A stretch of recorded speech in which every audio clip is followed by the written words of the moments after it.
चलो तब तक आप लोग केस देख रहे थे। इस केस के इम्पोर्टेंट फीचर्स को जल्दी से हाईलाइट कर लेते हैं और फिर हम आगे चलते हैं।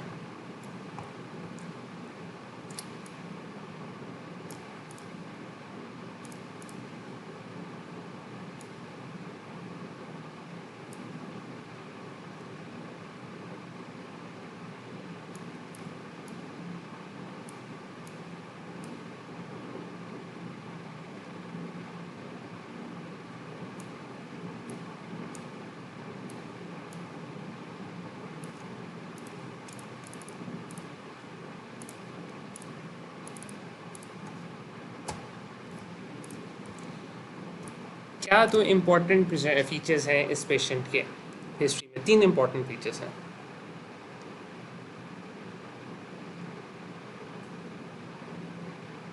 प्रेजेंटिंग कंप्लेंट्स के लिहाज से एज सिस्टम्स, चलो ठीक है, वो बिल्कुल इम्पोर्टेंट है। थोड़ा सा मेरा क्वेश्चन गलत है। सिस्टम्स कौन कौन से इन्वॉल्व हैं इस पेशेंट में अभी तक इस छोटी सी ब्रीफ सी हिस्ट्री में? Respiratory system, urinary system, urinary system and musculoskeletal भी है, लेथार्जी है तो। Lethargy appetite. तो लिथार्जी एपेटाइट काफ़ी नॉन स्पेसिफिक से हैं। They can indicate musculoskeletal, they can indicate CNS, they can indicate general weakness as well, मतलब किसी सिस्टम के डिजीज प्रोसेस को। तो haemoptysis, shortness of breath, 2 episodes, lethargy, appetite. What do you think is the cause of this patient's haemoptysis? क्या क्या हो सकता है? If a patient is coughing up blood and has had 2 episodes over 1 week. भाई ये old age पे मैंने तो मेलिग्नेंसी हो सकती है। ठीक है, malignancy। अच्छा, और क्या हो सकता है?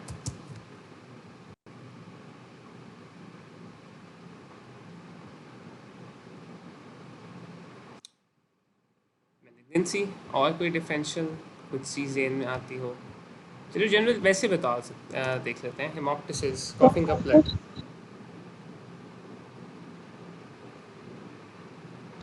ट्यूबरक्लोसिस, ट्यूबरकुलोसिस, एक्सीलेंट, ट्यूबरकुलोसिस बिल्कुल ठीक है। और क्या हो सकता है?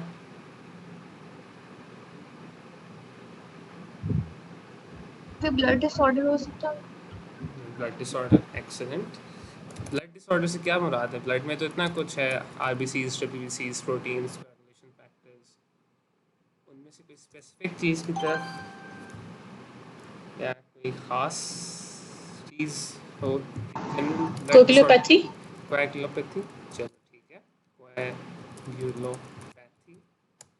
और सोचो, दिमाग लड़ा हो, पैथोलॉजी में कहीं ना कहीं तो पड़ा होगा हेमोप्टिसिस, शॉर्टनेस ऑफ ब्रेथ। जनरली देख लेते हैं और क्या हो सकता है। ऑटोइम्यून डिजीज हो सकती है। ऑटो इम्यून डिजीज हो सकती है। कोई स्पेसिफिक ऑटो इम्यून डिजीज आपके ज़हन में आ रही है? Good pastors disease.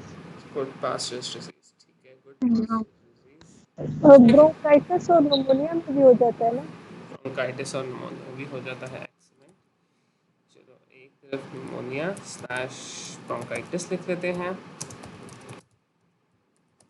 और दूसरी तरफ हम लिख लेते हैं गुड पास्चर। ठीक हो गया। नंबर 6 और किस में हो सकता है?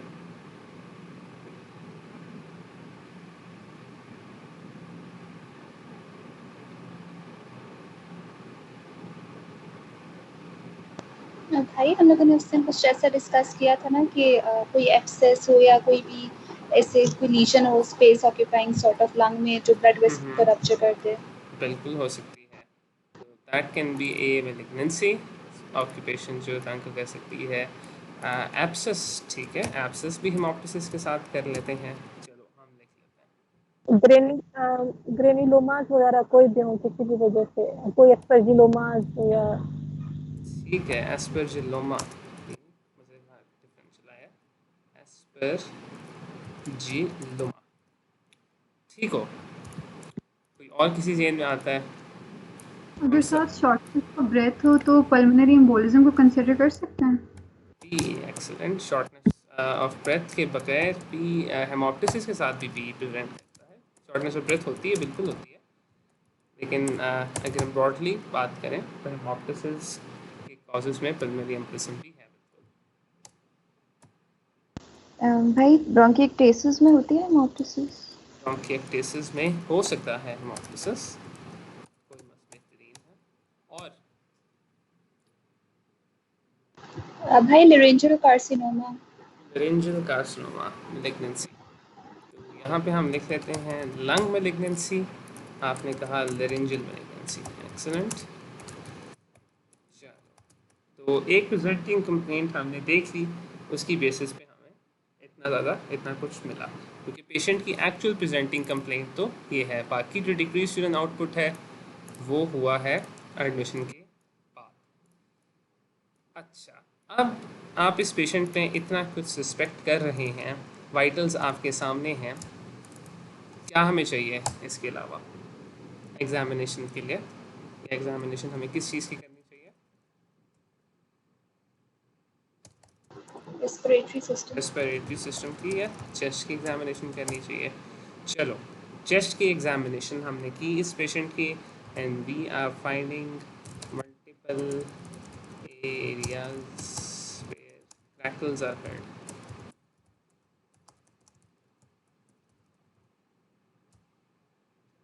Multiple areas bilaterally where crackles are heard. What are the causes of crackles? अभी तक जो हम डिस्कस करते आए हैं। Pulmonary oedema. चलो वो तो ठीक है, थोड़ा सा और बेसिक लेके चलते हैं, थोड़ा सा और बेसिक हो जाते हैं। Crackles Pneumonia. इंडिकेट, ठीक है, pulmonary oedema, pneumonia. Crackles indicate क्या कहते हैं? What do crackles indicate? Causes आपने बिल्कुल ठीक बताई, मेरा क्वेश्चन Presence of था fluid. Presence of fluid. तो व्हाट टाइप्स, हमने फिर इसके साथ थोड़ा सा आगे किया था कि 3 तरह की टाइप्स हो जाती हैं फ्लूइड की। ब्लड हो सकता है, पस हो सकती है। और फ्लूइड और सीरम हो सकता है या फ्लूइड हो सकता है, ठीक है।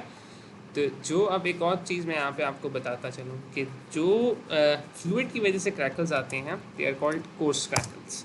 अब हम पल्मोनरी पढ़ नहीं रहे, वरना आपको समझ आ रही है कि कोर्स क्रैकल्स अगर हैं तो इसके साथ इसके ऑपोजिट फाइन क्रैकल्स भी होंगे, वो हम पल्मोनरी जब अगर मौका मिला तब डिस्कस करेंगे। तो अब इस इतनी सी छोटी सी केस स्टेटमेंट की बेसिस पे के अगेंस्ट हमारे पास 10 डिफरेंसेस हैं।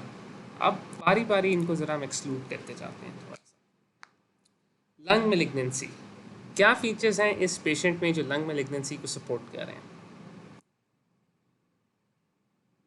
Loss of appetite. Aid and hemoptysis. ठीक है, age and haemoptysis, Lethargy. lethargy, excellent. Loss of appetite. Loss of appetite. Loss of appetite, excellent. So these are features which are supporting lung malignancy. Which features are not supporting malignancy in this patient? Decreased urine output.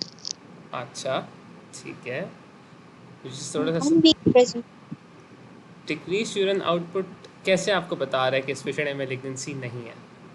Cancers के patient में urine output increase होता है, normal होता है, decrease हो सकता है? भाई मेटास्टेसिस भी तो हो सकती है किडनी। मेटास्टेसिस भी तो हो सकती है किडनीज को, बिल्कुल हो सकती है। High time period. Time Just- period, Presentation. ठीक है। तो देखो, मेटास्टेसिस टू द किडनीज के लिए पहले हमें वो कंफर्म करना पड़ेगा ना कि मैलिग्नेंसी है। ज़ाहिर बात है मेटास्टेसिस तब होगा जब एक प्राइमरी मैलिग्नेंसी होगी। हम पहले लंग की, हम मैलिग्नेंसी के लंग में सस्पेक्ट कर रहे हैं, तो पहले हम अपना सस्पेशन कंफर्म करेंगे, फिर उसके बाद हम जो है वो करेंगे ना कि अगर मैलिग्नेंसी लंग की हम कंफर्म कर लेते हैं तो फिर हम ये सस्पेक्ट कर सकते हैं कि renal problem can be due to metastasis. अब आपने ये बात कह दी, मैं दूसरी तरफ आपसे पूछूंगा कि आपने पैथोलॉजी में पढ़ा है पिछले 2 साल से कि लंग के मेटास्टेसिस जो हैं वो कहाँ जाते हैं लंग कैंसर्स के? Where does lung cancer metastasize to most commonly? Brain. Liver. Liver में करता है breast. और ब्रेस्ट में करता है और एक और जगह बोन। ब्रेन भाई। ब्रेन ने भी करता है, बोन ने भी करता है, ठीक है, तो वो ज़्यादा कॉमन है इससे। चलो, अभी जी हमें भाई। मैलिग्नेंसी में देखा कि the features supporting malignancy are appetite, lethargy, haemoptysis. The features not supporting malignancy on history is the duration of symptoms, बिल्कुल ठीक है। Examination findings, are they supporting malignancy in this patient?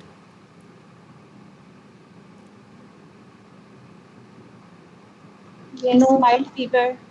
Mild fever, ठीक है, हो सकता है malignancy में, बेहतरीन. नो भी आया था, वाई नो? इसको bilateral crackles हैं. बायलैटरल क्रैकल्स हैं मल्टीपल एरियाज में, ठीक है. तो what do they tell us, क्या बता रहे हैं हमें? Edema बायलैटरल develop हुआ हुआ है. एडीमा है, चलो सिंपल कर चलते हैं, थोड़ा फ्लूइड है. Multiple areas where coast triangles are hurt. What does this examination finding tell us? In the simplest of terms, बिल्कुल आसान अल्फाज में बात करते हैं.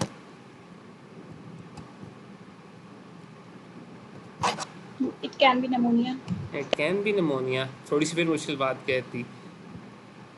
देखो, फ्लूइड एक्यूमुलेट होने की वजह से क्रैकल्स हो रहे हैं. क्रैकल्स हमें मुख्तलिफ जगहों पे सुनाई दे रहे हैं. It means that fluid has accumulated in different parts of the lung. Agreed? Yes. ठीक है. Yes. तो if we talk about this in the context of lung malignancy, उसका क्या मतलब हुआ कि कुछ 4 या 5 जगह हैं जहाँ पे लंग के अंदर एक मेलिग्नेंसी है. लेकिन आपको पता है कि मेलिग्नेंसी अगर लंग की प्राइमरी है तो एक जगह होगी और एक ही एरिया में स्प्रेड करती है. तो ए finding this finding of crackles in multiple areas bilaterally, it's going against lung malignancy.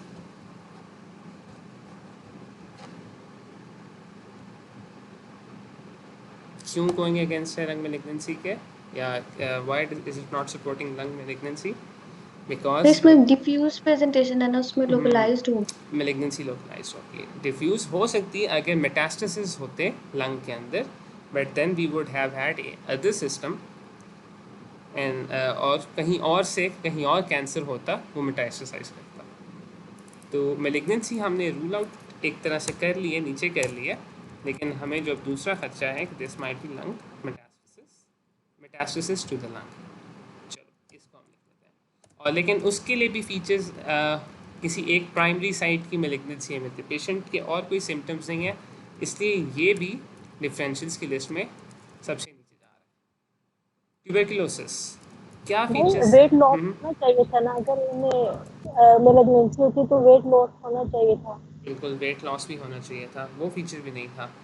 तो some features, although the presentation, the symptoms are same, the time duration, the absence of some features in history, especially cachexia जो cancer की history में होती है, and a diffuse presentation in lung, वो हमें indicate कर रही है कि लंग मेटास्टेसिस नहीं है.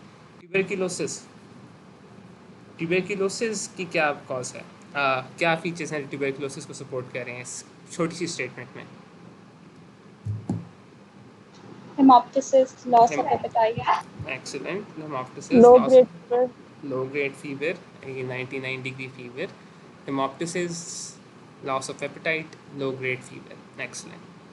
कोई फीचर्स ऐसे हैं जो ट्यूबरकुलोसिस के अगेंस्ट जा रहे हैं उस पेशेंट में?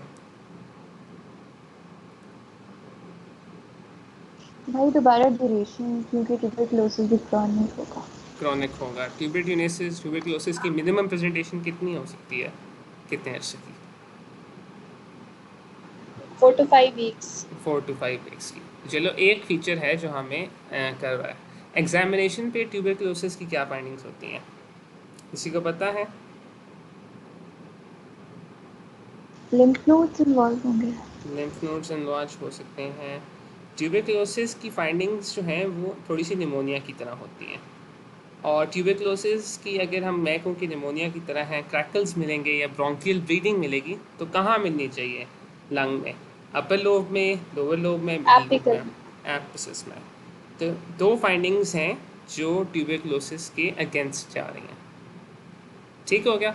बट ट्यूबरकुलोसिस द हिस्ट्री और कॉमन इतना ज़्यादा है कि we will still have it somewhat ऊपर रख लेते हैं. कोएगुलोपैथी, क्या फीचर्स हैं इस पेशेंट में जो कोएगुलोपैथी को सपोर्ट कर रहे हैं? हेमोप्टिसिस. हेमोप्टिसिस. हेमोप्टिसिस कोएगुलोपैथी की वजह से होता है या कोएगुलोपैथी की कोई और प्रेजेंटेशन या होती है, या पेशेंट की कोई और कंप्लेंट हो सकती है?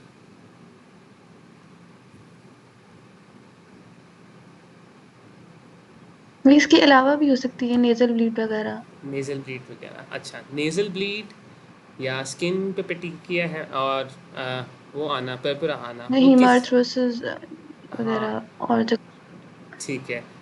हीमाथ्रोसिस, गम ब्लीडिंग, नेज़ल ब्लीडिंग, ये क्या इंडिकेट करते हैं? कोएगुलोपैथी। तो इस तरह के फीचर्स कोई हैं और पेशेंट में? इस पेशेंट में नो। नो। हेमोप्टिसिस, अब थोड़ा सा क्वेश्चन ये कि हेमोप्टिसिस होता क्यों है? हेमोप्टिसिस तब होता है जब एल्वेओलाई के अंदर ब्लड आ जाए। एल्वेओलाई के अंदर ब्लड नॉर्मली क्यों नहीं आता? क्योंकि वेसल्स जो हैं वो बंद होती हैं।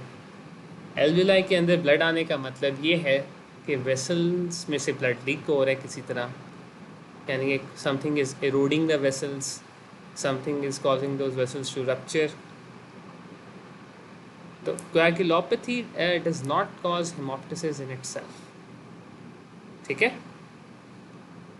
थोड़ी सी पैथोफिजियोलॉजी डिफरेंट है। coagulopathy और an abnormality in the coagulation factors, it causes those things जो आपने भी थोड़ी देर पहले बताई थी, hematorosis, nasal bleeds, bleeding from the gum, वो तरह के मसले हैं।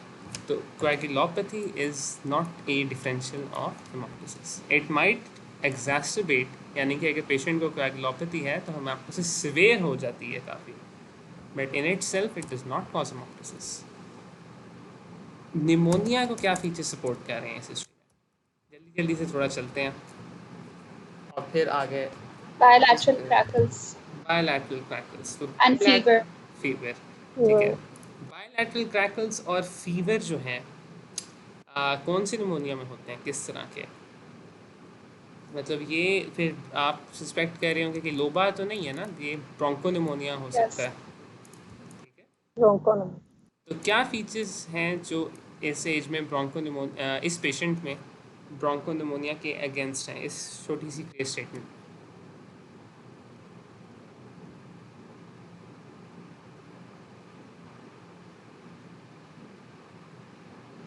Respiratory rate भाई normal है.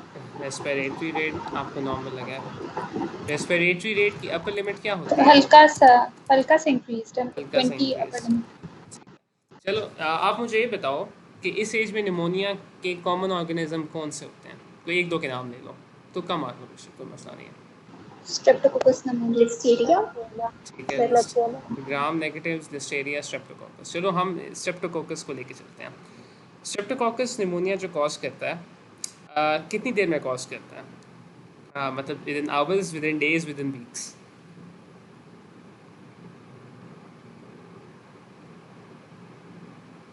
अगर एक पेशेंट को एक्सपोजर हो जाता है, आवर्स में निमोनिया होगा या आवर्स से प्रेजेंटेशन होगी कि मुझे 3 घंटे पहले से हेमोप्टिसिस है?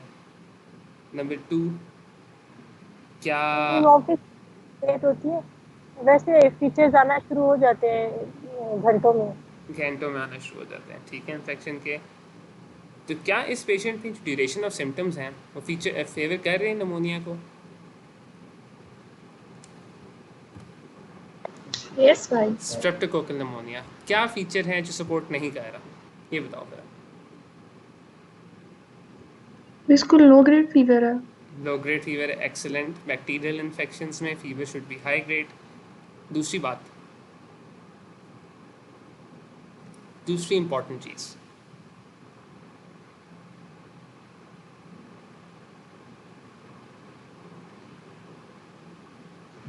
उसमें हेमोप्टिसिस नहीं होगा, उसमें दूसरा ब्राउनिश स्प्यूटम होगा. ब्राउन स्प्यूटम होगा। चलो, एक तो स्प्यूटम होगा, दूसरा हेमोप्टिसिस भी हो सकता है। मोर इम्पॉर्टेंटली कफ भाई. कफ, ठीक है, कफ की एक हिस्ट्री नहीं है इस पेशेंट में। इसमें पेशेंट में सिर्फ हेमोप्टिसिस के 2 एपिसोड्स हैं, एसोसिएटेड कफ की हिस्ट्री नहीं है।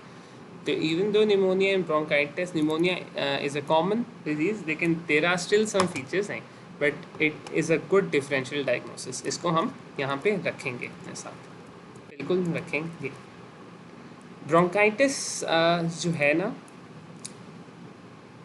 वो ये नहीं हो सकता। क्यों नहीं हो सकता, ये मैं आपसे एक्सपेक्ट नहीं करता, लेकिन ब्रोंकाइटिस जो है ना क्रैकल्स नहीं कॉज कराता, वो वीजेस कॉज कराता है। थोड़ा सा डिफरेंट होता है। इसको अभी हम ज़रा साइड पे रख लेते हैं, इस थोड़े से मुश्किल लफ्ज़ को, और अभी हम सिर्फ निमोनिया फोकस करते हैं। ठीक हो गया। Why is this Goodpasture syndrome? क्या फीचर है जो गुड पास्टर सिंड्रोम को फोकस फेवर कर रहे हैं इस पेशेंट में, क्या नहीं फेवर कर रहा है? नहीं, ओल्ड एज तो नहीं कर रही फेवर। ओल्ड एज फेवर नहीं कर रही, बिल्कुल नहीं कर रही। जिसका डिक्रीज यूरिन आउटपुट है, इसलिए मे भी किडनी इन्वॉल्व हो गया हो। ठीक है, तो वो पॉइंट फेवर कर रहा है, एक तरह से आपको लग रहा है कि ये हो रहा है। अदर देन दैट हेमोप्टिसिस तो फेवर कर रहा है।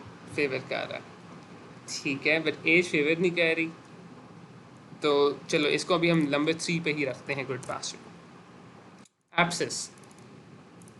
If a patient has lung abscess, a lung abscess, what are the features in this history supporting the presence of a lung abscess?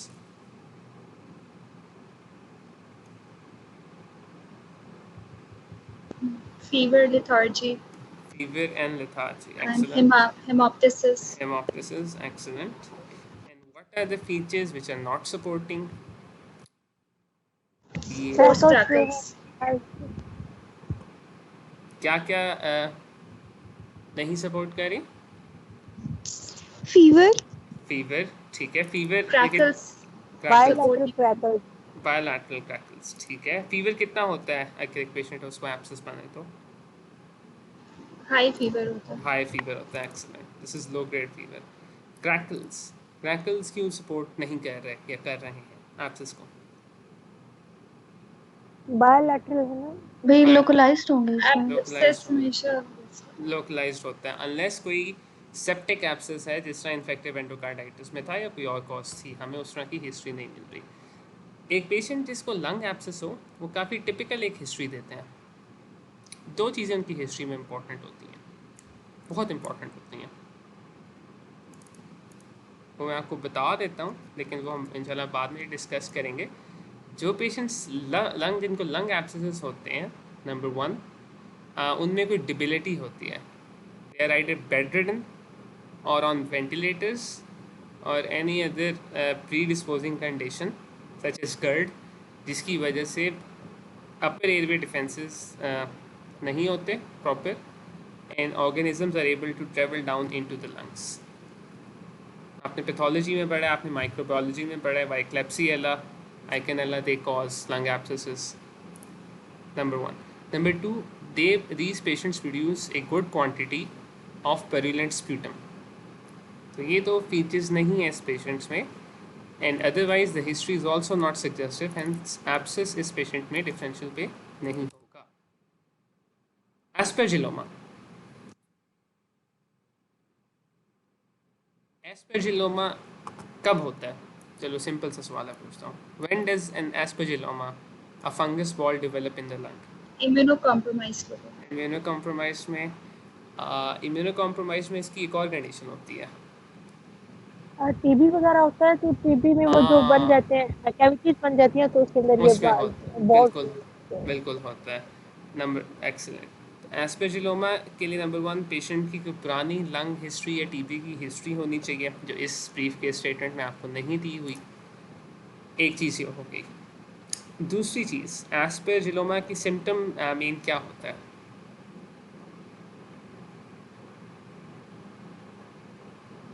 अगर एक पेशेंट को एक फंगस बॉल है उसकी लंग्स में जो इरिटेट कर रही है, तो पेशेंट क्या कफ? सिम्टम?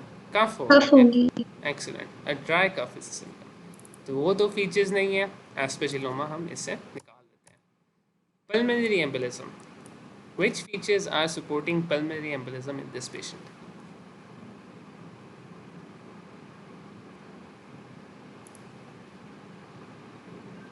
भाई हेमोप्टिसिस ही है बस, उनके इसका जो रेस्पिरेटरी रेट है वो नियरली नॉर्मल ही है। Nearly normally, excellent. And what features are not supporting pulmonary embolism? There is one very important feature जो pulmonary embolism को support नहीं कर रहा, कि वो ओपीडी में आई है। ओपीडी में आई है। पल्मोनरी एम्बोलिज्म की presentation is sudden, it is sudden, अचानक से। It does not develop over weeks और even over days. That is one of the most important features of pulmonary embolism, it develops suddenly. तो pulmonary embolism नहीं है। Bronchiectasis, bronchiectasis pathology में आपने पढ़ा हुआ है कि it is due to dilation of the bronchi. और वो क्यों होती है डायलिटेशन ब्रोंकाई की? ये कि Obstruction of कार्सिनोमा हो, एक्सीलेंट, ऑब्स्ट्रक्शन हो जाए, फॉरेन बॉडी हो, फॉरेन बॉडी हो। ट्यूमर्स हो। और क्या कॉजेज हैं इसके अलावा? दो और विसरली important डिस्काइनेसिया अगर बिल्कुल हो। एक्सीलेंट। और फाइनली एक और चीज़ है, fibrosis, long standing lung infection, either TB और निमोनिया। क्या इस पेशेंट में कोई dyskinesia such as cystic fibrosis या उसकी कोई सग्रेसिव हिस्ट्री है, या सिस्टिक फाइब्रोसिस इस एज रिप्रेजेंट करता है? नो। भाई वो चाइल्ड एज चाइल्डहुड का। एक्सीलेंट। क्या इस थोड़ी सी स्टेटमेंट में आपके पास कोई प्रीवियस लंग इन्फेक्शन या chronic lung infection, TB, malaria, sorry malaria, TB, pneumonia, कोई हिस्ट्री है? नहीं भाई। नहीं है हिस्ट्री। ठीक है, तो यानी कि इस पेशेंट में कोई क्रोनिक लंग इन्फेक्शन की हिस्ट्री नहीं है, ना ही कोई ऑब्स्ट्रक्शन की हिस्ट्री है पुरानी। ब्रोंकिएक्टेसिस का पेशेंट क्या टिपिकल कंप्लेंट होती है? काफ़ी कैरेक्टरिस्टिक प्रेजेंटिंग कंप्लेंट होती है। प्यूरलेंट स्प्यूटम होता है, पेरिलम कफ के साथ। स्प्यूटम। पेशेंट्स जो है ना, कप भर, मतलब ग्लास नहीं होता पानी का, उतना ज़्यादा सुबह उठते हैं और आधा ग्लास या पूरा ग्लास जो है ना पेरिलम स्प्यूटम एक्सपेक्टोरेट करता है। कफ भी नहीं करता, बस निकाल देता है बाहर। क्या इस पेशेंट में वो कंप्लेंट है? हाँ भाई, नहीं है, तो ब्रोंकिएक्टेसिस नहीं हो सकता। लेरेंजियल मेलिग्नेंसी, आपने पिछले साल ईएनटी में पढ़ा है कि लेरिंग्स की अगर मेलिग्नेंसी होगी तो सुप्राग्लॉटिक, ग्लॉटिक और सबग्लॉटिक क्या कंप्लेंट्स होती हैं Hoarseness हो पेशेंट की? सकती है। होर्सनेस होती है। Hoarseness, excellent. और airway obstruction, airway lymphadenopathy, obstruction, lymphadenopathy. Excellent. Stridors. Stridors, बस ये 3 कंप्लेंट्स हैं। सुप्राग्लॉटिक में मेनली स्ट्राइडर होती है, ग्लॉटिक में होर्सनेस होती है, सब ग्लॉटिक में एयरवे ऑब्स्ट्रक्शन, वो भी स्ट्राइडर के साथ ही ऐसे। या क्या वो फीचर्स इस पेशेंट में मिल रहे हैं आपको? No, no. वो तो वेट लॉस के लिए है। वेट लॉस में, तो this can not B lung malignancy. तो उस 10 की लिस्ट में से हमने 4 जो हैं वो निकाल, फाइनली हम 4 तक ले आए हैं। और अभी आप थोड़ा सा इन पे गौर करेंगे तो ये चारों ऐसी कंडीशंस हैं जिनमें या लंग्स के अंदर या फ्लूइड आ रहा है either in the form of pus, either in the form of blood, और either in the form of plus blood and serum. ठीक है, तो थोड़ी सी मैं समझ रहा हूँ कि आप लोगों के साथ ज़्यादती है इस तरह से कि रेस्पिरेटरी सिस्टम हमने पढ़ा हुआ नहीं है, लेकिन फिर भी केस ऐसा एक आ गया दरम्यान में।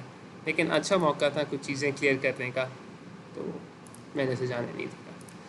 अच्छा, so now we have narrowed down our differentials to these 3 or 4.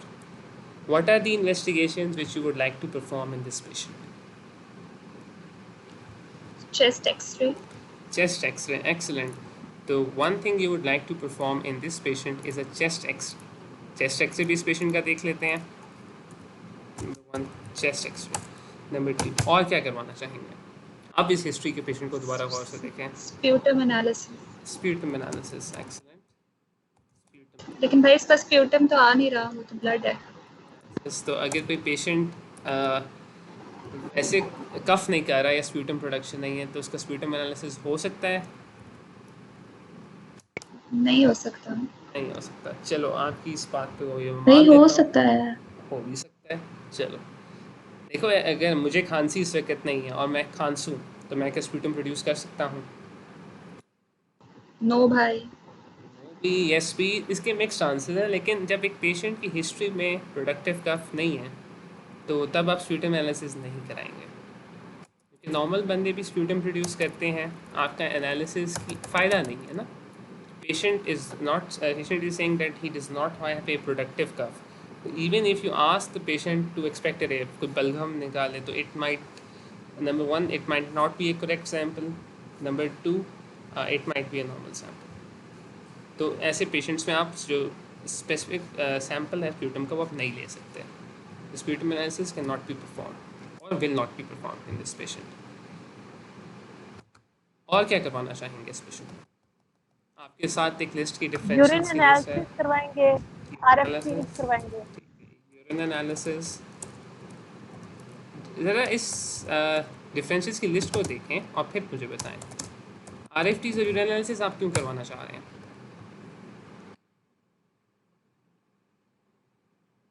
एक गुड क्वार्टर सिंड्रोम में किडनी भी इफेक्ट होता है ना, और बायोप्सी भी करवाएंगे. ये सब यानी कि किडनी फंक्शन टेस्ट करवाएंगे, किडनी डायबिटीज फंक्शन ले. कराएंगे. ठीक है, तो एक तो हमारे डिफरेंशियल में एक वक्री सा नाम आ गया है. दूसरी जो इम्पोर्टेंट इंडिकेशन है यूरिन एनालिसिस और आरएफटीज की वो है developed a decrease in urine output. अच्छा, बाकी इन चीज़ों को देखें. Urine analysis, RFTs. एक और टेस्ट है जो मैं करवाना चाहूँगा ऐसे पेशेंट में. नहीं, ब्लड सेरोलॉजी और कल्चर कराएंगे. ब्लड सेरोलॉजी और कल्चर, बायोप्सी. चलो बायोप्सी दूर की चीज़ है, उसको मैं जरा नीचे लिखता हूँ. ब्लड कल्चर आप क्यों करवाना चाह रहे हैं इस पेशेंट में? What is the purpose of doing a blood culture in this patient? भाई निमोनिया की वजह से फिर उसके बाद किडनी के सिम्टम्स भी आ रहे हैं, तो मे बी उसको ब्लड बिल्कुल हो सकती है. तो पहली बात हमें निमोनिया कंफर्म करना चाहिए, फिर हम सोचेंगे ना कि निमोनिया की वजह से किडनी इन्वॉल्व हो रही है. ब्लड तो सीपी करवाएं पहले. बिल्कुल, blood CP I agree is a good investigation. अगर हम एक पेशेंट में टीबी सस्पेक्ट कर रहे हैं तो क्या करवाना चाहिए? मॉन्टो टेस्ट हुई. On to test PPD. अगर पेशेंट में आप सस्पेक्ट कर रहे हैं और एक पेशेंट है एसिम्प्टोमेटिक है, अगर आप टीबी सस्पेक्ट कर रहे हैं या उसे सिम्टम्स हैं, तो first test is PPD. PPD positive आता है तो चेस्ट एक्सरे आप करवा सकते हैं. चेस्ट एक्सरे पे अगर आप कोई और फीचर सस्पेक्ट कर रहे हैं तो आप एक पीपीडी साथ करा सकते हैं. लेकिन ये थोड़ी सी बात की बातें हैं. चलो, अभी हमने इतने सारे टेस्ट करा लिए, हम बारी बारी देखते हैं. बायोप्सी आपको समझ आ जानी चाहिए कि हम शुरू में क्यों नहीं करा रहे, इसको हम बाद के लिए रखेंगे. ठीक है, तो urine analysis and RFTs, chest x-ray पहले इस पेशेंट का जल्दी से देख लेते हैं.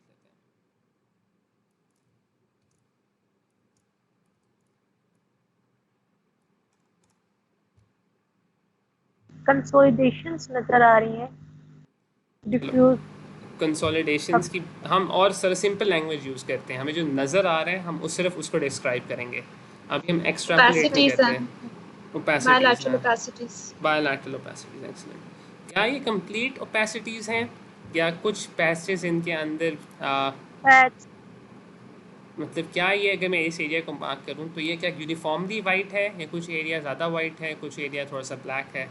इसी तरह ये पोर्शन, ये तो bilateral multiple patchy opacifications can be seen in this X-ray.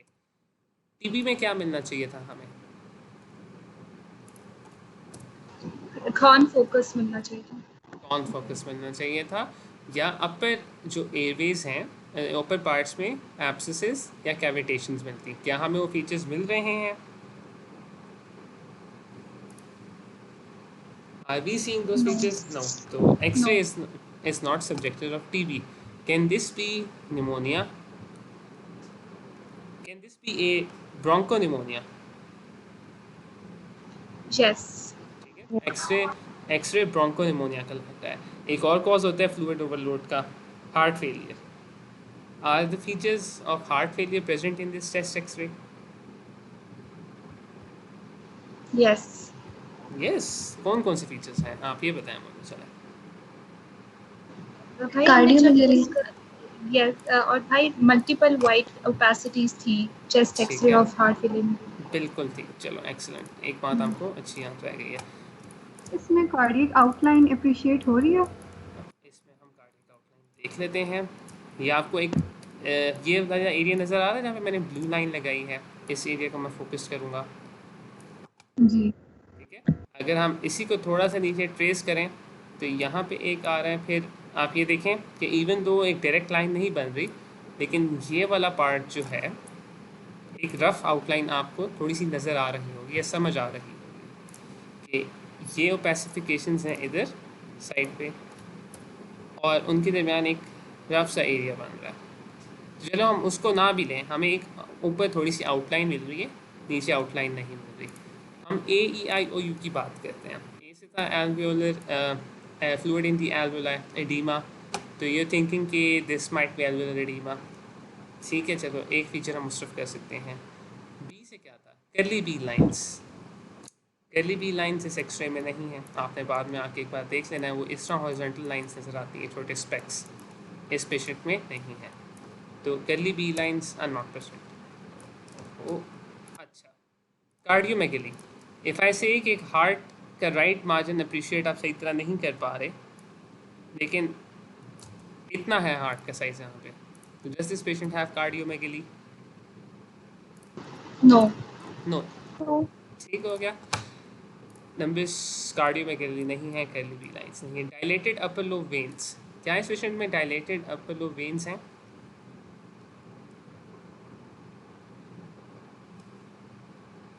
No. नहीं है, वो भी नहीं है। थोड़ा सा मुश्किल हो जाता है इस तरह देखना ना एट फर्स्ट ग्लांस, अगर आपने बार बार ना देखा हो। मतलब वो ऊपर वाले एरियाज में देखें, they are mostly black, they should be somewhat white, क्योंकि ब्लड ज़्यादा जा रहा होता है, वो भी नहीं है। फाइनली प्लूरल डिफ्यूजन्स हैं इस पेशेंट में, दोनों तरफ में से किसी एक तरफ भी। भाई लेफ्ट साइड पे थोड़ा एंगल खराब लग रहा है। है एंगल ख़राब लग रहा है, हमें सही तरह नहीं मिला, लेकिन राइट साइड पे क्लियर है।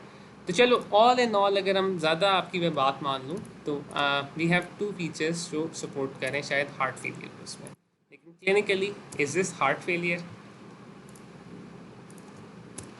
नो। नो। तो ये this X-ray is not of heart failure. तो it can be bronchopneumonia, fluid, और फिर दूसरा रहेगा। तो आपने एक्सरे देख लिया है, they are multiple patchy opacifications area. On an examination, ghost cycles are heard over these areas, so these indicate the presence of fluid. Urinalysis and RFTs आपने इस पेशेंट में परफॉर्म की, तो urea, creatinine are the important parameters of an RFT। बेहतरीन हो गया। और इसके अलावा यूरिनालिसिस में आप प्रोटीन यूरिया देखते हैं, आप हीमेज यूरिया देखते हैं, हीमेज यूरिया, एंड फाइनली आप कास्ट्स देखते हैं। ठीक हो गया। तो the creatinine of this patient is raised, it's 2.5, protein urea is present, और प्रोटीन यूरिया चलो मैं 1.5 के ग्राम्स पर डे है। एक्स्ट्रापोलेट किया है हमने एल्बुमिन टू creatinine से। Haematuria is present, microscopic haematuria है,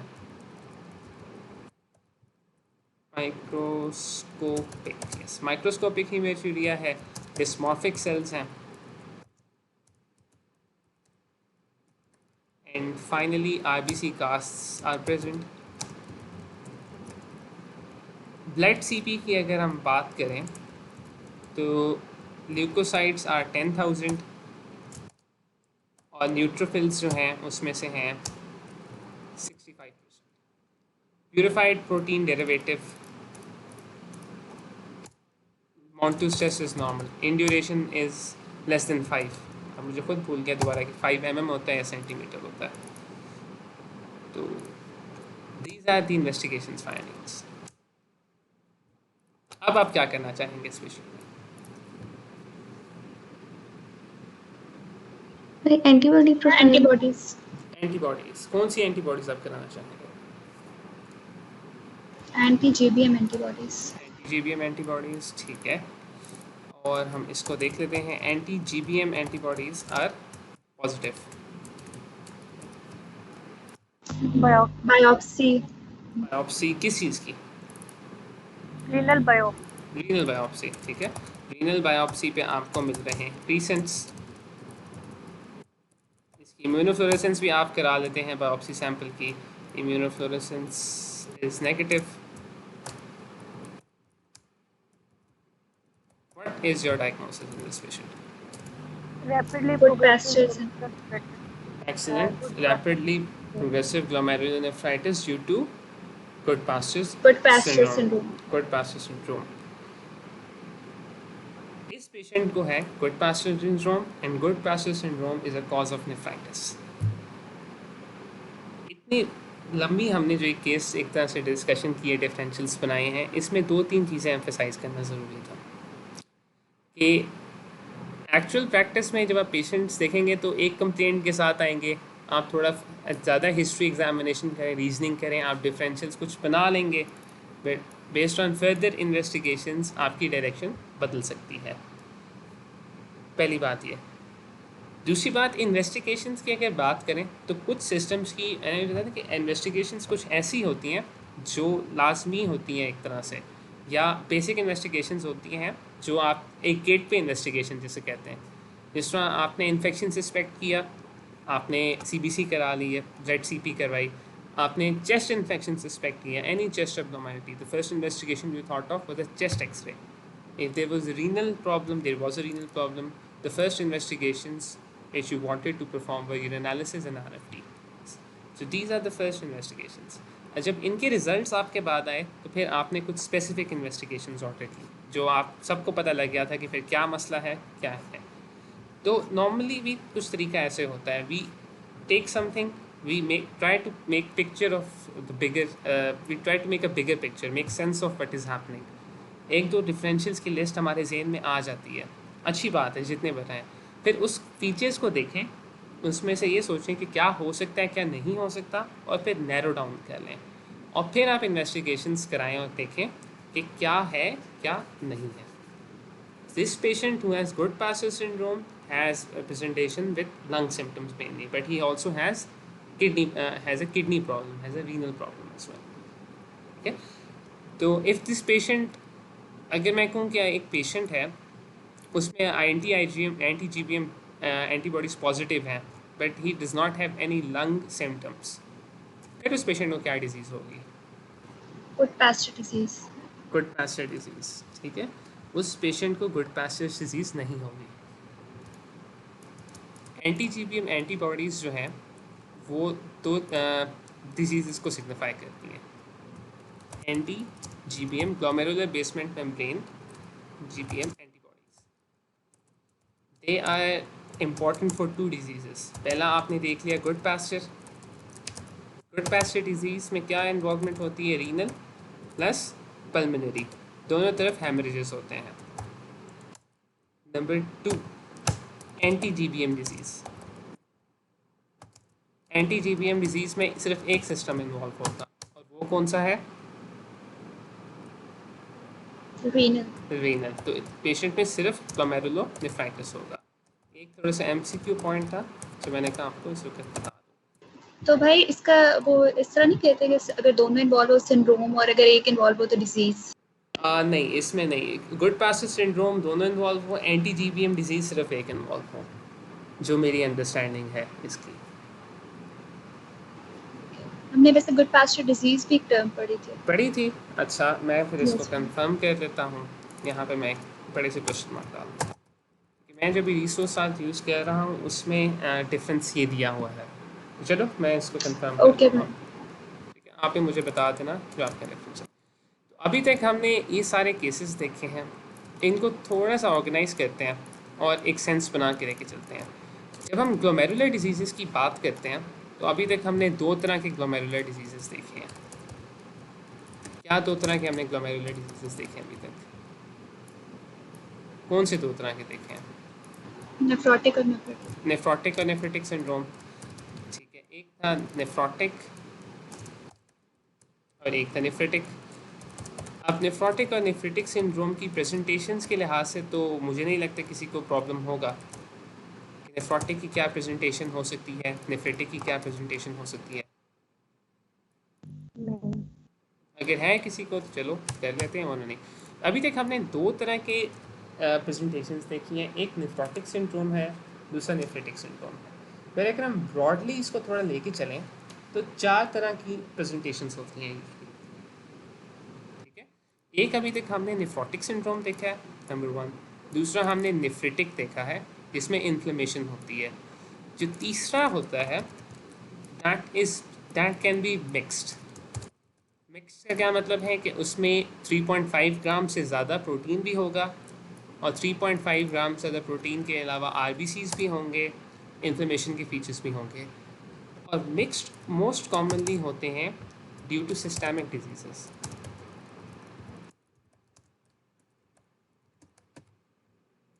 ठीक हो गया, ड्यू टू सिस्टेमिक डिजीज। और फाइनली एसिम्टोमेटिक डिजीज होते हैं, उनको हम चलो छोड़ देते हैं। हमारे लिए ये 3 क्लिनिकल प्रेजेंटेशंस इंपॉर्टेंट हैं इस वक्त। अब हाशिया ज़रा दरमियान में आ रहा है, इसको सर साइड पे करते हैं इधर, और एक लिस्ट बना लेते हैं ब्रीफली कि कौन से पेशेंट्स किधर फॉल करते हैं। नेफ्रोटिक सिंड्रोम के अभी तक हमने जितने केसेस देखे हैं, कौन कौन से डिजीजेस आते हैं नेफ्रोटिक सिंड्रोम में?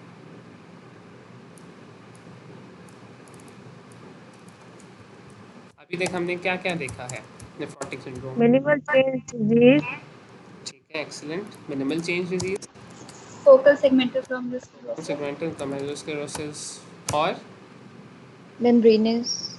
मेम्ब्रेनस। चलो ठीक है, अभी तक जो हमने देखे हैं नेफ्रेटिक, चलो शायद नेफ्रोटिक, नेफ्रेटिक में क्या क्या अभी तक हमने देखा? पोस्ट ट्रिप्टिक। अभी तक हमने बिल्कुल एक पीएससीएन देखा है, number 2 Phenolphthalein purpura, IgA nephropathy, IgA nephropathy. ठीक है, आईजीए नेफ्रोपैथी, और नंबर 3 हेनॉक्सियालाइन purpura. Rapidly progressive. Rapidly progressive, ये सारे रैपिडली प्रोग्रेसिव थे। चलो इसके अलावा मैं लिख लेता हूँ, आरपीजीएन भी लिख लेता हूँ।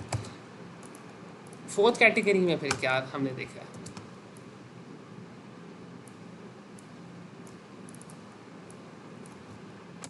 सिस्टेमिक डिजीजेस के वजह से जो थे, मिक्स्ड ना हो। हाइपरटेंशन। नहीं, अभी तक हमने जो देखे हैं वो बताओ, या मिक्स्ड हो सकते हैं, या they are due to systemic diseases. चलो इसको मैं हटा देता हूँ। Noxolin purpura, Henoch Schonlein purpura, Henoch Schonlein purpura और vaginal granulomatosis, वेजनस। ठीक है, ग्रैनुलोमेटोसिस विद पॉलीएंजियाइटिस इसका दूसरा नाम है। और अभी तक हमने क्या देखा है? good pastures, गुड पासेस देखा है। ठीक है, तो nephrotic, the first thing you have to identify glomerular disease. अगर आप सस्पेक्ट कर रहे हैं एक पेशेंट में, सस्पेक्ट करने का मतलब ये है कि यूरिनालिसिस या लैब्स आपको दी हुई होंगी, या कोई क्लिनिकल फीचर होगा। Clinical feature in the form of oedema, in the case of nephrotic syndrome. Nephritic में हेमेचूरिया होगा। So the first thing you have to identify whether it's nephrotic, number 2 whether it's nephritic, and the third important thing is whether it's due to a systemic disease. Isolated nephrotic syndromes यानी कि सिर्फ kidney involve है, they happen in minimal change disease, FSGS, membranous में हो सकते हैं।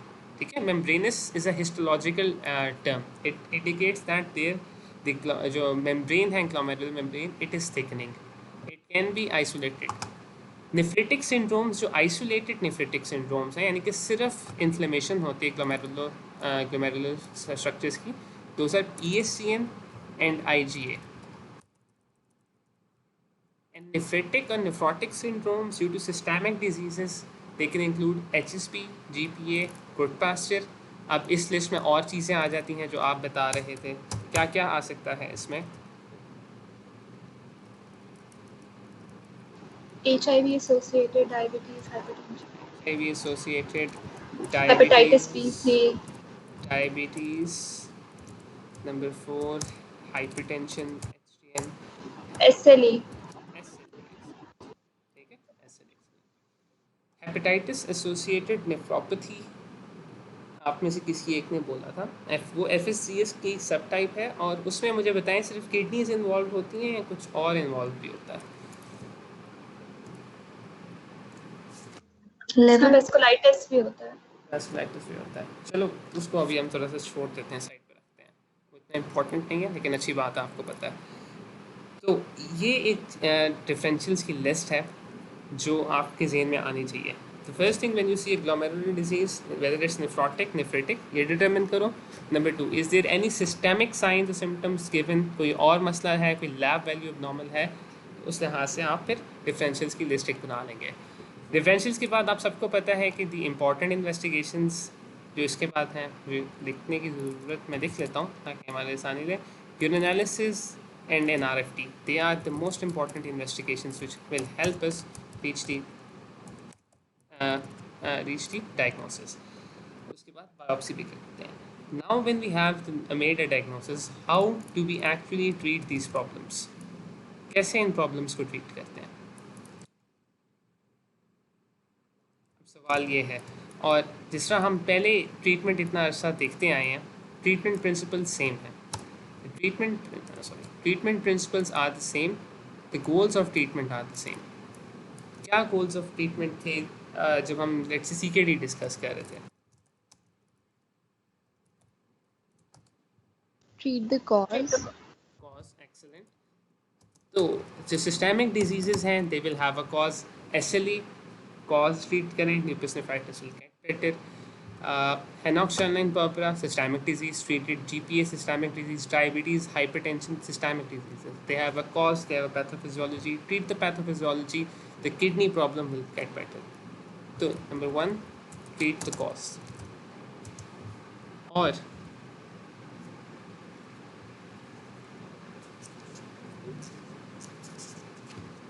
क्या discuss किया था हमने सीकेडी की मैनेजमेंट में, उसी मैनेजमेंट को दोबारा लेके चलेंगे.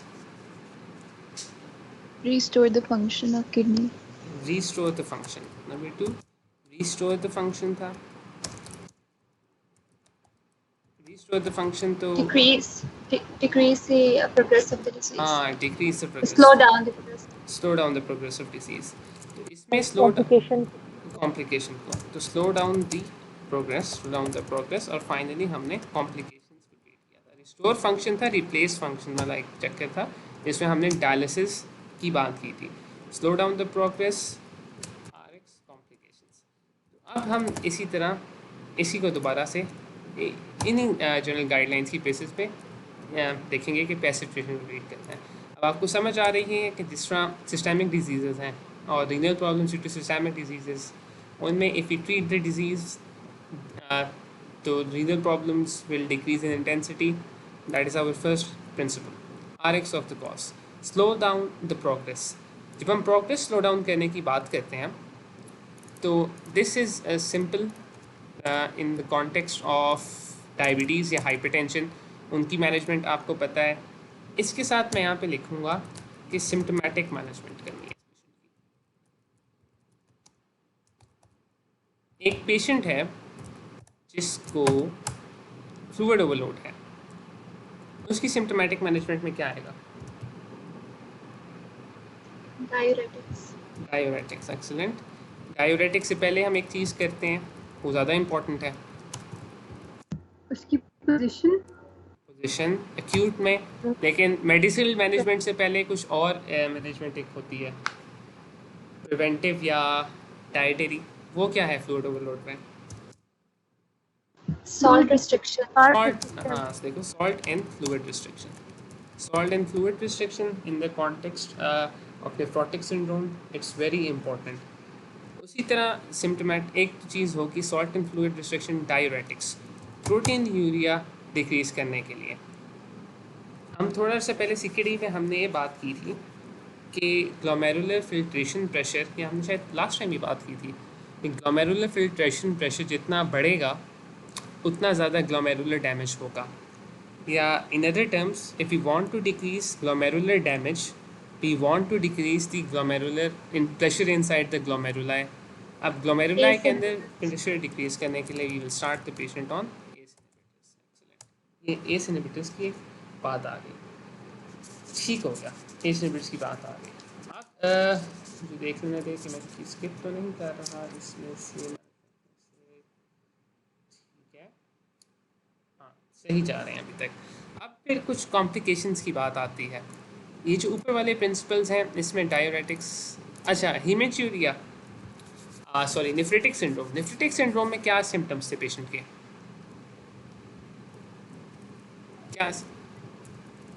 क्या सिम्टम्स थे पेशेंट के? हाइपरटेंशन थी, हीमेच्यूरियन हाइपरटेंशन. तो हाइपरटेंशन के लिए ACE इनहिबिटर्स भी आप दे रहे हैं. दूसरा, सिम्टोमेटिक मैनेजमेंट में PP कंट्रोल भी इम्पॉर्टेंट आता है. और हीमेच्यूरिया जो है वो जिस तरह प्रोटीन यूरिया के लिए कह रहे हैं उसी तरह हीमेच्यूरिया के लिए भी है. इन्फ्लेमेशन हम कम करेंगे.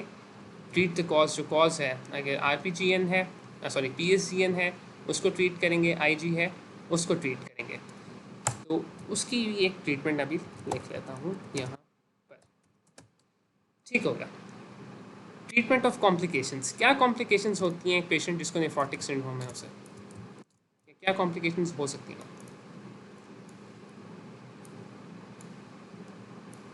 बीमा प्रोटीन लॉस की वजह से एडीमा हो सकता है या इम्यूनो कॉम्प्रोमाइज हो सकता है बंदा, एक्सेलेंट। तो चलो वेस्टिंग हो सकता है। वेस्टिंग हो जाती है, इनको हम ज़रा थोड़ा सा ऑर्गेनाइज करके चलते हैं। एक कॉम्प्लिकेशन फ्लूइड ओवरलोड थी, या जो उसके मसले थे वो हमने ऊपर ट्रीट कर लिए। और क्या हो सकता है, क्या क्या होता है? हाइपरलिपिडीमिया। हाइपरलिपिडीमिया होता है, एक्सीलेंट। तो हाइपरलिपिडीमिया के लिए अब डिफरेंट टेक्स्ट बुक्स में से होता है, कुछ जगह स्टैटिन्स का रोल लिखा हुआ है एक्स्ट्रापोलेटेड। इस पर मैं क्वेश्चन मार्क लगाऊंगा, डेविडसन जो कहती है इस बारे में मुझे पता नहीं है, आपने वो फॉलो करना है। और क्या कॉम्प्लिकेशंस हैं? यूरेमिया, यूरीमिया, ठीक है। यूरीमिया एक्यूट किडनी डिजीज या क्रोनिक, वो उसका है कि दैट इज़ अ कॉम्प्लिकेशन, बिल्कुल। In that complication the kidney function is lost, तो तब फिर हम क्या परफॉर्म करेंगे? डायलिसिस। डायलिसिस परफॉर्म करेंगे। नेफ्रोटिक सिंड्रोम की कॉम्प्लिकेशंस बाकी बताएं क्या थी? हाइपरकोगुलेबिलिटी भी होती है ना? बिल्कुल, हाइपरकोagulopathy। हाइपरकोagulopathy का क्या मतलब है कि patient is prone to develop a thrombosis. अगर एक पेशेंट के वेसल के अंदर थ्रोम्बोसिस डेवलप हो तो क्या कंडीशन हो सकती है, ये क्या कहते हैं ऐसी कंडीशन को? DVT. DVT, deep vein thrombosis, या other term use for is VT, venous thromboembolism, जो पूरा एक फिनोमेना है। तो we have to prevent against venous thromboembolism as well. अब इसकी प्रिवेंशन की मोडालिटीज़ क्या हैं? इमोबिलाइज नहीं SP करना, नहीं है। वाटर से। अच्छा, कोएगुलेशन जो है ना, ये होती है कोएगुलोपैथी की वजह से होती है। इसमें प्लेटलेट्स या एंटी प्लेटलेट्स का या प्लैक्स का रोल नहीं होता, इसमें प्लेटलेट्स काम करती हैं। तो दो तरीके हैं इसकी प्रिवेंशन क्रिएटिविटी के लिए, one minimise immobilisation,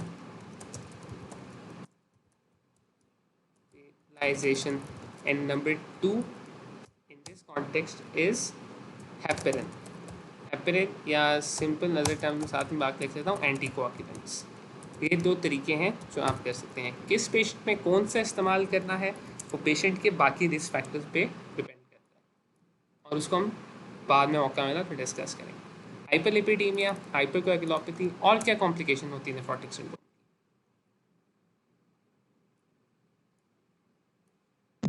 gamma globulins का लेवल लो हो सकता है। बिल्कुल लो हो सकता है, उसकी वजह से क्या होगा? इन्फेक्शंस। इन्फेक्शन होगी।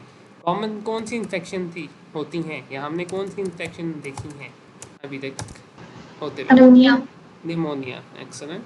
तो हाइपोग्लाइकोग्लोबुलिमिक निमोनिया हो सकता है। निमोनिया की प्रिवेंशन के लिए क्या कर सकते हैं? Prophylactic antibiotics. ठीक है, प्रोफिलैक्टिक एंटीबायोटिक्स। किसी इन्फेक्शन से बचने का कोई बेहतर तरीका है इससे कि हम एंटीबायोटिक्स की बजाय वैक्सीनेशन। वैक्सीनेशन, ठीक है। तो pneumococcal vaccination is what you suggest in these patients.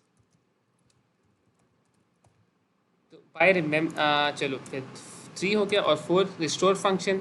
If due to any of these diseases the patient has a decreased urine output or an increased serum urea nitrogen, blood urea and nitrogen and creatinine, if the patient develops acute kidney injury तो फिर आपकी वो वाली management भी साथ आ जाएगी। If these problems they are long standing, they are present for a greater than 3 months, CKD more or less management is the same। और आपको पता है कि इन पेशेंट्स में फिर रिस्टोर फंक्शन यानी कि डायलिसिस कब करते हैं। कुछ CKD की ग्रेडिंग ही बेसिस पे इंडिकेशंस थी, और कुछ एक्यूट इंडिकेशंस थी जिनको हमने AEIOU के साथ याद किया था, O and finally U। So this is how you will manage a patient who has nephrotic syndrome। ठीक है, तो goals of the treatment are more और लेस द सेम। अगर आपको गोल्स याद रहे तो फिर आप उस लिहाज से जो ट्रीटमेंट एक्स्ट्रा ट्रीटमेंट्स आपने कर दी हैं वो आपको याद रह सकती हैं। अब इसमें एक चीज़ हमने मिस की थी, हाँ, haematuria. What is the cause of haematuria in nephritis या नेफ्रेटिक सिंड्रोम? क्या चीज़ है जो नेफ्रेटिक सिंड्रोम में हीमेचूरिया कॉज करती है? ग्लोमेरुलर स्ट्रक्चर डिस्टॉर्ट हुआ होता है ना, थिकनिंग डिस्टॉर्ट है या कहीं स्क्लेरोसिस है तो ब्लड आरबीसी डिस्ट्रॉय हो जाते हैं। डिस्ट्रॉय हो जाते हैं, शेयर होते हैं, गुजर जाते हैं जो उनको नहीं गुजरना चाहिए. But what is causing that glomerular damage in the broadest of sense? क्या चीज़ है, क्या प्रोसेस, क्या प्रोसेस? Inflammation. इन्फ्लेमेशन है. That was the answer. ठीक है. इन nephritis, in nephritic syndrome, there is inflammation. Hematuria is the evidence of that inflammation. So if you want to counter inflammation in such patients, what should we do?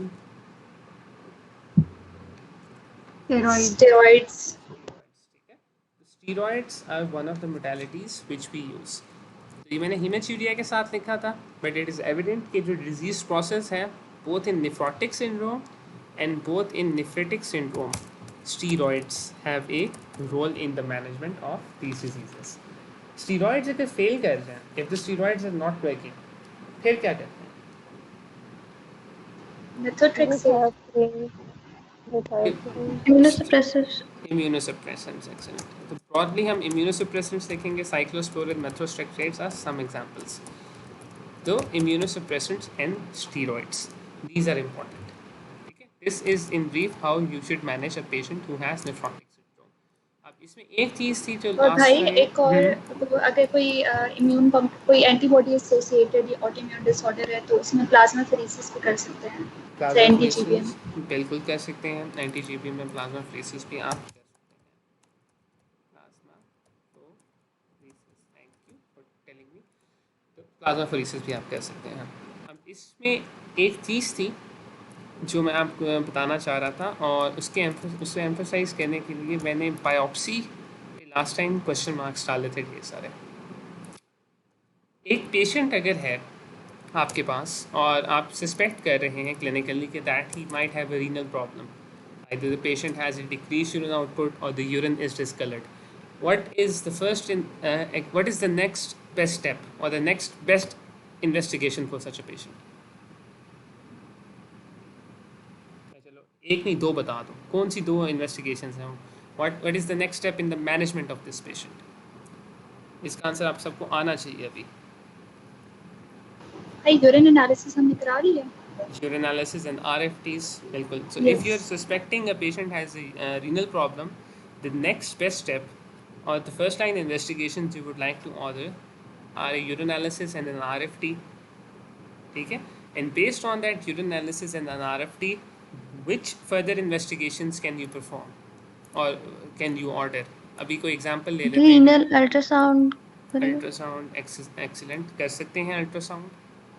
Biopsy. Biopsy first ultrasound आपने first line की बात की थी या second line की बात की थी? जी मैंने जनरल बोला था, मैंने फर्स्ट लाइन नहीं बोला था. फर्स्ट लाइन जनरल बोला. जनरल तो आप अल्ट्रासाउंड कर सकते हैं. अल्ट्रासाउंड कुछ कंडीशंस में फर्स्ट लाइन होगी, कुछ कंडीशंस में सेकंड लाइन होगी, आप बाद में कराएंगे. अल्ट्रासाउंड क्या आपको लगता है किस कंडीशन में फर्स्ट लाइन होनी चाहिए, या पहली चीज़ ही आप कहेंगे इस पेशेंट का तो अल्ट्रासाउंड होना चाहिए? सीकेडी में. किस में? सीकेडी में. सीकेडी में. ठीक है, सीकेडी में आप करा सकते हैं. CKD renal stones. Kidney disease. ठीक है.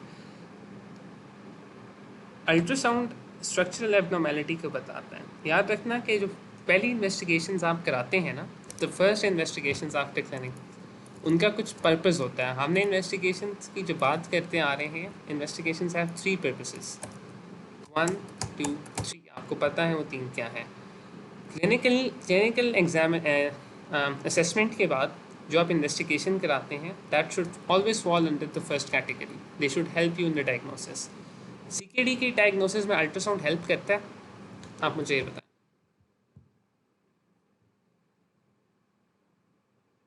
भाई स्मॉल साइज होंगी किडनीज, श्रिंक हुई होंगी. बिल्कुल हुई होंगी. I completely agree with your findings. आपने बिल्कुल ठीक बताया. But my questions remain the same. My question remains the same. जब हमने सीकेडी की बात की थी, भाई लेकिन कंफर्म नहीं होगा. नहीं होगा ना, तो विच इन्वेस्टिगेशन विल हेल्प अस कौन सी इन्वेस्टिगेशन हमें हेल्प करेंगी एक डायग्नोसिस बनाने में? RFTs, RFTs और सीरम इलेक्ट्रोलाइट्स। इलेक्ट्रोलाइट्स नहीं, इलेक्ट्रोलाइट्स को भी छोड़ दो, CKD का क्राइटेरिया जेन में लाओ, क्या हमें हेल्प करेगा? albumin to creatinine ratio. Albumin to creatinine ratio, RFTs and urinalysis. तो देखो, if you're suspecting CKD, the first line investigations should be an RFT and a urinalysis. Ultrasound does not help क्योंकि हमें पता है कि हमें findings features तो मिल सकते हैं, लेकिन हो सकता है कि CKD हो पेशेंट को और किडनी का साइज नॉर्मल हो. On the other hand, if you're suspecting कि patient presents to you in the emergency department with flank pain, colicky flank pain for the last 3 hours, आप इस पेशेंट में क्या सस्पेक्ट कर रहे हैं? सिर्फ एक इस स्टेटमेंट Stones. स्टोन्स हैं. तो if you want to evaluate for stones, which investigation do you think we should perform? Ultrasound, KUB. Ultrasound KUB. ठीक है, तो an ultrasound KUB will help us in this in the immediate. इस patient में अगर आप एक यूरिनालिसिस कराएंगे तो it might be normal, it might be unremarkable, but it will not help us in the diagnosis. If you perform RFTs in the patient, RFTs will be normal in such a patient. जो अचानक से stone बनता है तो उसमें RFTs याद रखना, दोनों किडनीज या एक कोई बहुत ज़्यादा ख़राब हो तब काम करते हैं. स्टोन एक्यूट फॉर्मेशन में RFTs will be normal. So you can see how just based on different clinical presentations आपकी जो पहली इन्वेस्टिगेशन है जो आप कराना चाहते हैं कैसे डिफरेंट हो सकती है. तो अगर आपको डिज़ीज़ का पता होगा, आपको उसकी थ्योरी पता होगी, आपको डायग्नोस्टिक क्राइटेरिया पता होंगे, तो फिर आपको पता होगा कि आपने उस डायग्नोसिस तक पहुंचने के लिए कौन सी इन्वेस्टिगेशन करानी है. एक ये बात थी मैं कहना चाह रहा था. दूसरी इम्पॉर्टेंट बात, आपको पता है कि इंसानों के डायग्नोसिस के लिए बायोप्सी की ज़रूरत है. अब कुछ चीज़ें हैं, कुछ कंडीशंस हैं जिसमें या एक डिज़ीज़ है स्पेसिफिकली मिनिमल चेंज डिज़ीज़, जिसमें हम बायोप्सी फर्स्ट लाइन नहीं कराते. फर्स्ट टाइम बायोप्सी ना कराने का क्या मतलब है? इसी केस को दोबारा से एक बार देखते हैं. अब ये केस आपने देखा है, मिनिमल चेंज डिजीज़ है, नेफ्रोटिक सिंड्रोम है, RFTs हमने सिंपलिसिटी के लिए नहीं डिस्कस किए थे, serum proteins, albumin, globulin decrease है, लिपिड्स आर रेज्ड. आपको ये लग रहा था कि ये मिनिमल चेंज डिजीज़ है. मिनिमल चेंज डिजीज़ कैसे कंफर्म होता है? रिस्पॉन्स Like नहीं, मैं वैसे बता रहा हूँ कि अगर आपको लग रहा है कि मिनिमल चेंज डिजीज़ है तो आप फाइनल स्टेप डायग्नोसिस में क्या है? भाई लाइट माइक्रोस्कोपी पे पोडोसाइट्स की वो इफेसमेंट हुई होती है. पोडोसाइट्स की इफेसमेंट इलेक्ट्रॉन माइक्रोस्कोपी पे हुई थी, लाइट माइक्रोस्कोपी पे नॉर्मल होता है. Yes, unremarkable. अनरिमार्केबल होता है ना. तो the last step is biopsy. तो if you suspecting that a patient has minimal change disease, ये सिर्फ इसके लिए इम्पॉर्टेंट है, मिनिमल चेंज डिजीज़ के लिए बात. If a patient has minimal change disease, तो बेस्ड ऑन क्लिनिकल सस्पिशंस या clinical diagnosis you will start treatment.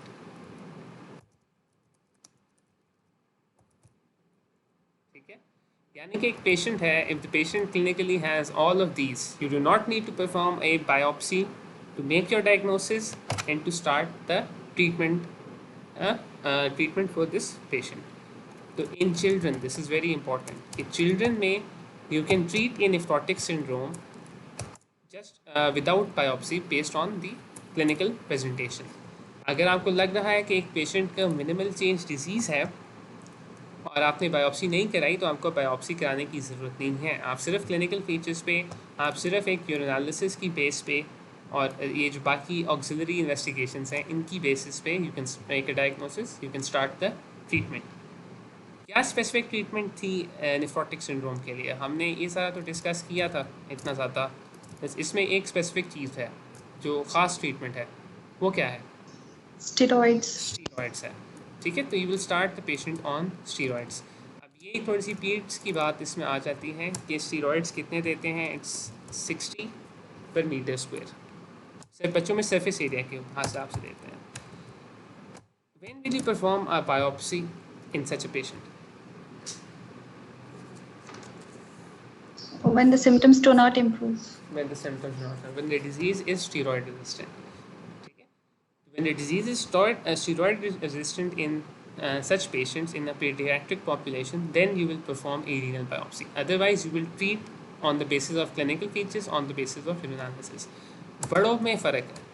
बड़ों में in adults a biopsy is required. A biopsy is required before you make the diagnosis, before you start.